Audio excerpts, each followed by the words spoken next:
All right, so I recently created a music video that is online, collecting hundreds of thousands of views per day. So we're sitting at 718,000 views in less than 6 days. And it doesn't look like my grade. Here is my grade, as you can see. And then this is what we ended up with. So somebody can say, well, it feels more pushed, it looks much better. Great, but it doesn't look like this. And if you look at the detail that we're preserving in the shadows and in the highlights, that is now just cooked. I mean, look at the hands right here, how they're getting clipped. And by the way, this screen is 100% matched to my $30,000 BVM HX310. And it shouldn't be this nuked, because now imagine if your mom's TV is set to vivid, these colors are gone. This contrast, like everything is gonna be just blown up, okay? Like look at this, the sculpture right here compared to mine right here. How much detail is still protected? So what went wrong and how can we avoid this from happening? And this is such a big subject when it comes to people working in Resolve on a Mac, and then their final outputs just do not ever look the same. Now, I've done videos in the past and I've seen millions of videos online. This is going to be way more accurate because we're not gonna get our images to look 99% what we see inside Resolve. We're going to make our images look 100%. That is guaranteed, or else dislike this video and file a complaint against this video and try to take it down. I am that confident. You will get your footage looking 100% just as you graded it inside Resolve. So if you're pumped and if you enjoy watching content like this, it will mean the world to me if you pause this video for 1 second, like and subscribe, hit the bell icon, and let's jump right in. For those that don't know me, my name is Qazi. I've worked with brands like Adidas, Amazon Prime, Universal Studios, and I make no just straightforward color grading tutorials so you can work with your dream clients. All right, so now I'm inside Resolve on my MacBook Pro. This is the latest build, I believe, 20.2.3. And we're basically converting RE footage to DaVinci Wide Gamut to Rec 709. So this is what it looks like. Looks pretty juicy, not gonna lie, right? So like if I do before and after, I mean, this is a pretty stylized look. Love it. Okay, let's export this. This looks amazing. So I'm gonna go in my delivery page. I'm gonna scroll all the way down. I'm gonna change my color space tag to Rec 709, Gamma 2.4. So I'm gonna go ahead and export this. So as soon as we do that, and we find this footage and double click on it, oh my God, I mean, it looks nothing like what we saw here. So let's go here again, make this bigger, go to the last frame, so then everything matches. And if I do before and after, this is the frustration that everybody has. Everybody talks about it, they just can't find the fix. Like, what the hell is going on? And even if you think like, oh, no, I found the fix, just listen to me. Like, it's more complicated than that. So now the fix is pretty simple, right? Before I do that though, I wanna show you your settings. So under color management, this is super important, okay? What do we wanna do with our timeline color space? Do we wanna leave it in Rec 709? Do we wanna set it to something different? I like to work in DaVinci Wide Gamut. If you wanna just leave it to Rec 709 and you're like, no, this is good. Well, now you're only working with 6 to 7 stops of dynamic range as your working color space instead of 20 or 30 stops of dynamic range that DaVinci Wide Gamut gives you. Well, Qazi, I can't tell the difference. Okay, let me show you. If you really want to see the difference, go right here in your color warper, and down here, I'm going to select this and I'm going to start moving it around. You see what's happening? Like how the change is so global, right? There's nothing granular about it. Like I can't, like, look at this. There's nothing granular about it. Okay, now let's go back here. Let's change this to DaVinci Wide Gamut. And watch what happens. First of all, the colors are going to change here, and then this little area is going to expand as well. So let's hit save and look what happens. Now, when I go and try to do the same thing, look at how much more control I actually have. Now I can be so granular. I mean, look at this. Look at this. This is not what was happening before. And that's why you cannot just overlook the most important things inside DaVinci Resolve. But this still hasn't solved our issue, which is this. It doesn't matter how beautiful something looks here. When I export it, it ends up looking like this. They are not the same. How do we fix it?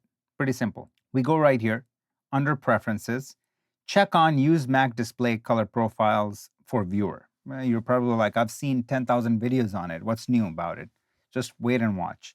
So when we click right here, we also want to make sure that we check this on. Viewers match QuickTime players when using Rec 709 Scene. This is for our output. Scene is Scene Referred Gamma 2.4. That's basically what it is. So it's the purest form of Rec 709. So we're going to hit save. And now it looks a little washed out, closer to what this is, but still not as bad. I'm going to go right here. And one thing that I'm going to make sure is that my output color space is set to Rec 709 Scene. You can leave it to Rec 709 Scene. You can also leave it to Rec 709A. A is for Apple, and that's what corrects the gamma shift. Because when you export your footage like this, and if I hit Command I, we had set gamma 2.4 Rec 709. You see this tag, which is 1-2-1. Ideally, it should be 111 because in the middle, when we have 2, that's basically Mac saying, hey, gamma 2.4 is set for darker rooms. It's set to 100 nits. So I'm going to just take the liberty and lift it up a little bit so it looks good everywhere else. And that's where this washed out image happens. And we don't want that. So what we want to do is we want to avoid that. Rec 709A was created by DaVinci Resolve to basically correct that or bypass that tag that gets applied when you export something in Gamma 2.4. So now we're going to leave this to Scene. So let's go ahead and make some changes. What do we want to do? This is looking good. Okay, so is this our final image? Are we happy with this? Maybe we want to pull it down a little bit. About quarter of a stop. Let's just say this is looking good. And this is our final image. We're pretty happy with this. Okay, let's go here now. Scroll all the way down. This gamma tag, let's change that to Rec 709A. Okay? And now, when I do 709A, that's going to do the correction. And let's go ahead and export it. And if I open this up and double click on it and do Command I, you'll see tag now is 111 compared to 121. And look at how different they look, okay? And let's now go to this, make this full screen, and bring our final image. So before and after looks 1000%. Actually, let's go to the same frame. Looks 1000% exactly the same, not 99.9% what we're seeing inside Resolve to what we're seeing right here. You will be able to achieve the same result if you change this to Rec 709A. But Rec 709 Scene is preferred, and it's also more accurate mathematically. So I would just leave it to Rec 709 Scene instead of A, because we're already saying this right here. Viewer match QuickTime player when using Rec 709 Scene. Okay, so don't need to mess with that. And you're looking at the results already compared to when we did Gamma 2.4, compared to what we have inside Resolve. So let's do a quick little recap for our scenario A, which is if you're grading on a laptop, MacBook Pro. In your system preferences, you're going to be choosing Use 10-bit Precision in Viewer. And then you're going to choose Use Mac Display Color Profiles for Viewer. And Viewers match QuickTime Player Rec 709 Scene. Okay? And you will not be choosing automatically tag as Rec 709A. Under your project settings, you're going to leave it to DaVinci YRGB, and then the timeline color space, you're going to select DaVinci Wide Gamut to have the most amount of information when you are manipulating your image. And then your output is going to be set to Rec 709 Scene. Your export settings in the delivery page are going to be Rec 709 for your color space tag, and gamma tag is going to be Rec 709A in order to have the final image match 100% to what you saw inside Resolve. So this is how you would handle when you're working on a laptop. Now, let's switch over to like if I'm actually grading on a GUI monitor, say LG OLED or something like that, and I'm grading on an actual TV inside Resolve. I don't have an external monitor. How do we handle everything there? So let's check that out next. Guys, I do want to take a second and let you guys know that we're doing a Black Friday sale, 30% off. If you get the lifetime plan, you will be saving $600 until December 1st. Watch this main video if you want to understand what Cosverse is. This is everything that I've ever created, everything I will ever create. RapidGrade, Qazi's Toolkit, Freelance Colorist, and all our future courses that are already out are part of this, and we're updating pretty much weekly and adding a lot more stuff. Let's just read what Michael has to say. Before Cosverse, I was spending up to a week grading music videos and not getting the results I was looking for. I just recently graded a promo video in under 3 hours using the one-click look system.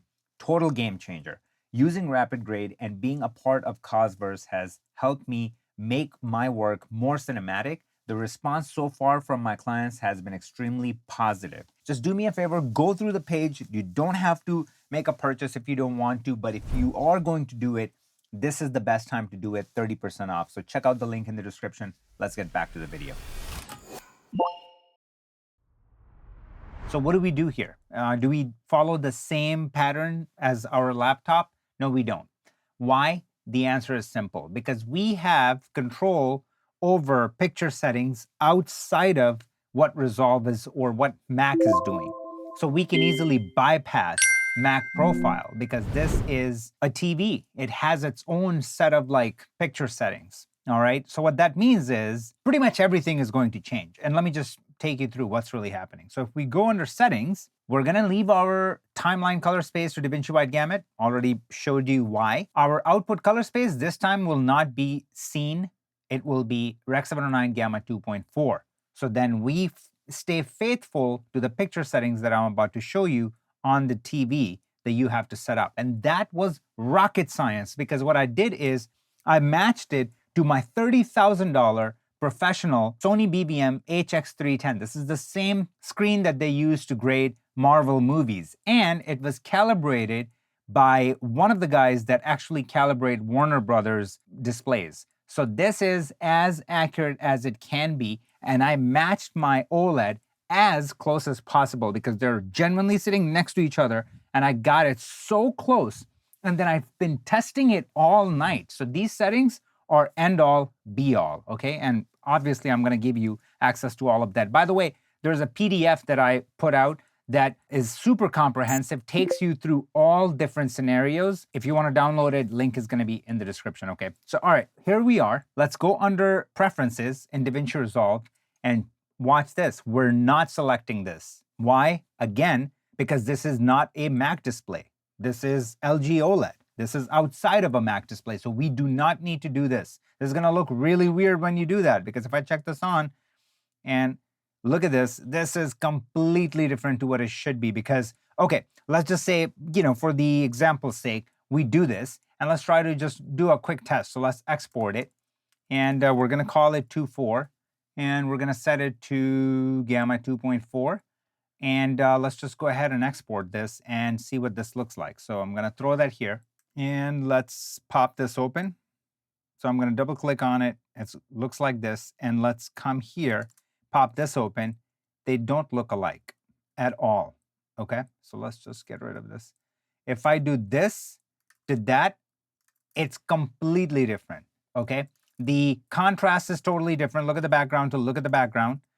The saturation on my guy is a lot more than this guy. So now you go, dude, you should have done, 709A instead of doing Gamma 2.4. Fair point. Let's try it out. So let's go here. And now let's change this to 709A and 709A.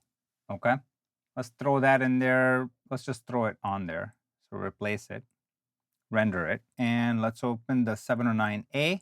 And now I go to my DaVinci Resolve with the Mac profile applied to my 709A. Like, look at how different the background is, how saturated my guy is here compared to here. And this looks very close to what it should look like on my big monitor.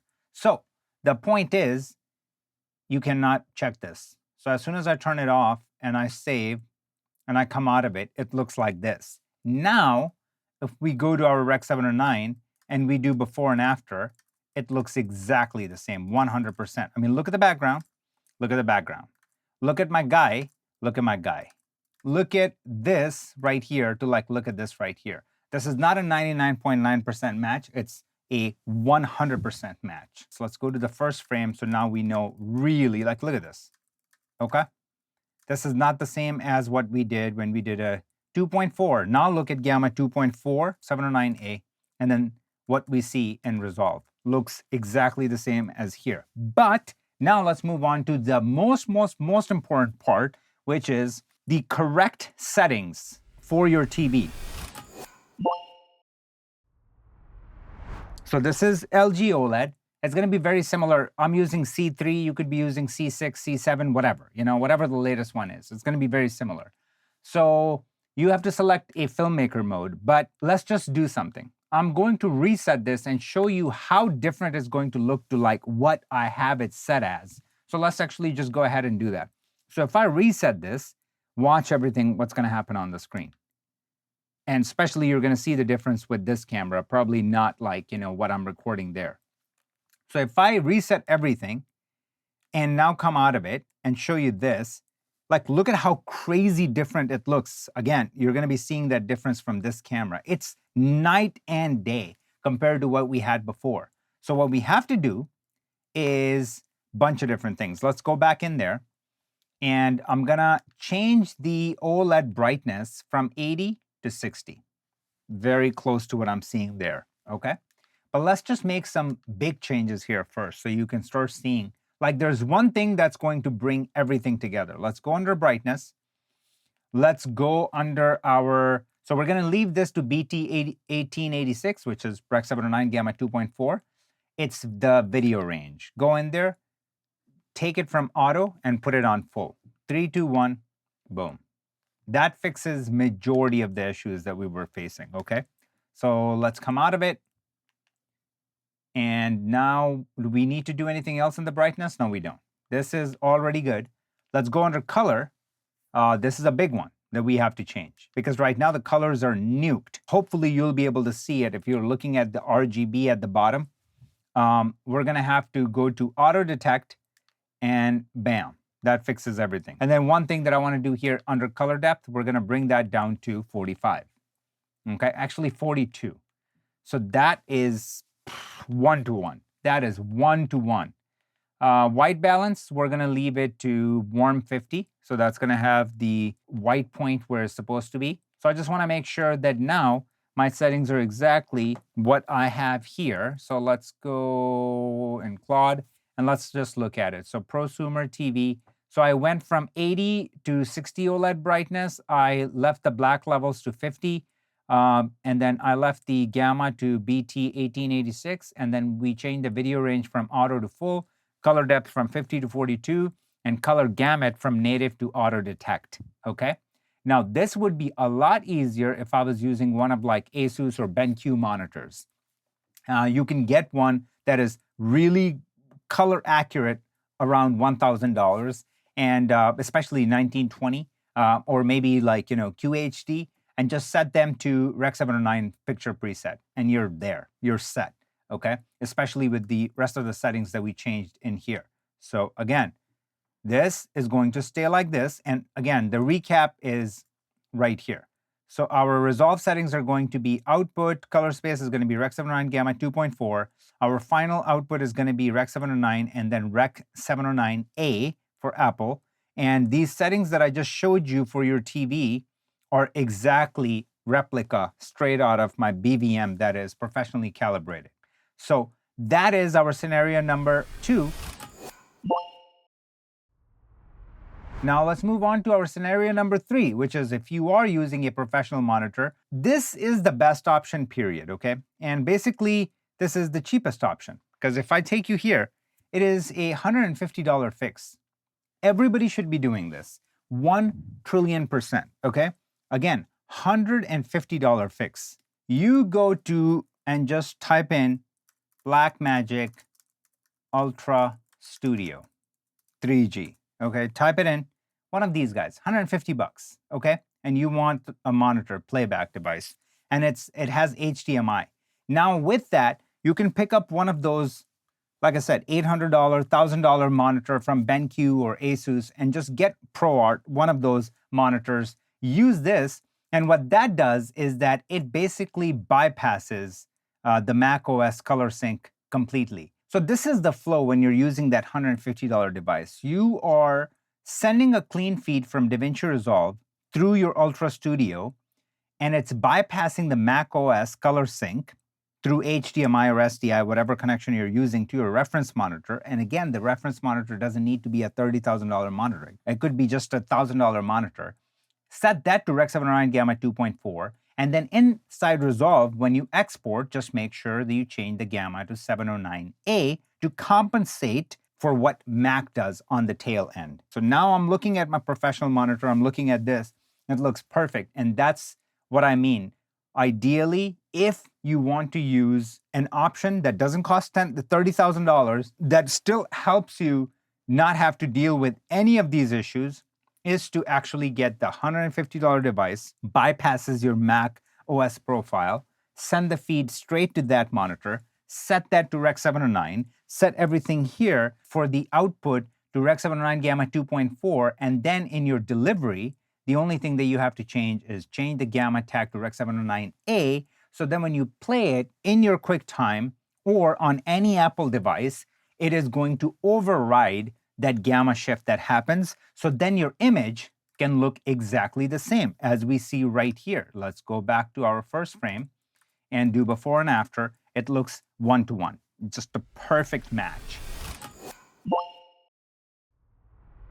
So a couple of exceptions when it comes to using Rec 709A, especially when you are exporting for DCP, that is a different gamma space, 2.6, and Apple will not be messing with any gamma shift or anything like that, so you do not have to tag it Rec 709A. And same thing with HDR, because HDR uses absolute nits. So you do not have to worry about telling it to do 709A so it can bypass its little gamma shift that it does. Now I want to circle back to what went wrong and why my video ended up looking different on YouTube. So this is what happened. Before, what I did, which gave me really good results, is that I would set my BBM HX310 to Gamma 2.2. So what that is doing is it's making everything a little bit brighter. So which means when you're going to be grading, you're going to be like kind of tightening up everything in terms of contrast, colors, and all that stuff to like make your stuff pop. So then when you export with Gamma 2.4, I knew that it's going to do that little jump and that little shift and wash out my image. But then because I was grading in Gamma 2.2 on my external monitor, it basically made up for that difference, that shift that happened, okay? Right here. So then when you played it on your Mac, the illusion was there, and it actually artificially brightened it up a little bit and made it look right. Now, the problem that happened with my particular situation is that on the tail end, when the editorial department finished up adding visual effects and graphics and all the things, and the video was ready to be exported, they went ahead and added 709A tag. Because I didn't export it and did not work with that in mind, it crushed the entire footage at the end. Obviously, this is not to say that, they messed up. In all actuality, probably it's my fault because this is what happened. I graded with 2.2, so my blacks are crushed because I know that when I export in 2.4, it's going to compensate for it.